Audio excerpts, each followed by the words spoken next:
Who's the Raiders X factor for you this year? I think, in all honesty, I think it's Pete Carroll. And I know that's Huh. weird to not have a player, but I think this is the most competent, like, NFL stability piece that they could have gone out and got. Sure. And I think he's going to mean so much to just establishing legitimacy for that football program that I don't believe has been there consistently over the last, I don't know, decade. So I'm excited to see what he can do as a coach, Mm-hmm. and if he can establish something for them that maybe someone else can take over in like 3 or 4 years and really, take that take them back to, prominence, Yeah. which I don't know. Again, we could say Ashton Genty, say like their defensive, who's the linebacker, the defensive lineman that's coming back. Malcolm Kuntz. Yeah, Malcolm Kuntz. That's my pick. Yeah, Because I think offensively with Bowers and with Genty and with Jacoby Myers and with Amari Cooper and with Geno Smith, I think there's a chance that they're at the very least competent on offense, if not good.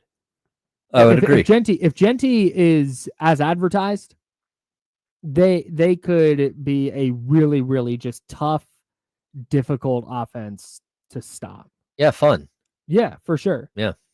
The reason I pick Malcolm Kuntz on the opposite side of Max Crosby is because Pete Carroll's bread is buttered on the defensive side.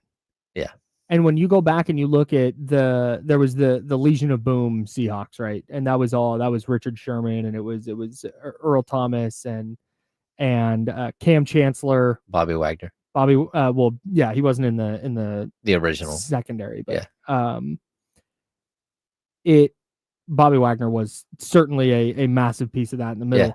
but their defensive line and their ability to rush the passer is just relentless. Mm-hmm.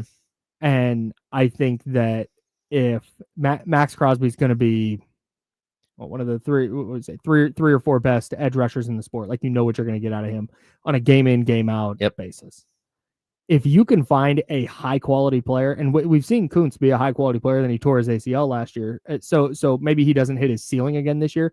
But if he is a good option on the opposite side of Max Crosby, I think, we know that having a very good pass rush lowers the bar for what the rest of the defense needs to be.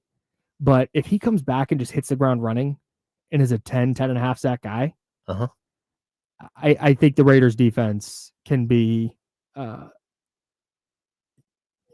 pretty good. Yeah. I don't want to say I was going to say awesome, but I'm not going to go there yet. I don't know if they have the personnel, but I think Pete Carroll's going to have that group coached up and playing hard.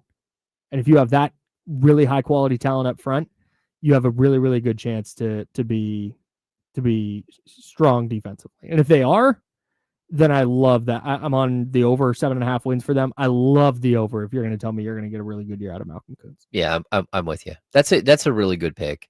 Yes. Yeah, and I just think, like, overall, like, they feel like they're on the right path. Mm-hmm. Like, you don't always find the right path, and specifically the Raiders just seem to, they choose like very unconventional paths most of the time. Yeah. And this is just like a safe bet to get your program back in line and on the right track. Yeah.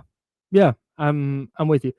ESPN, Ben Solak did this piece for ESPN. He picked Jordan Meredith, their center. Oh, wow. Who has never played center before. Not in the NFL, not in college. And they moved Jackson Powers Johnson, the center that they drafted from Oregon last year in the second round, moved him to right guard.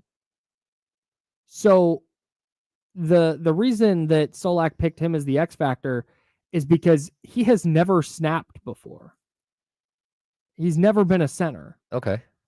And so there's a chance that there's so much to take into account when you're the center from a dissecting the defensive front perspective. You got to get the snap into the quarterback's hands. Then you have to actually play the position. So there's a lot on his plate. And basically Solak is saying that if Meredith can play, then they've got a chance to have a good offensive line. If he can't, it's going to be a disaster. Mm-hmm. And I can't disagree with the logic, because we've seen Geno Smith. Geno Smith is a good quarterback, but the quarterbacks in his tier, when the offensive line breaks down, when the pressure starts to show up, those awesome throws that Geno makes turns into, oof, what was that decision? Yeah. Like, what was that ball? Ugh. So I don't necessarily disagree with Solak's take. What about the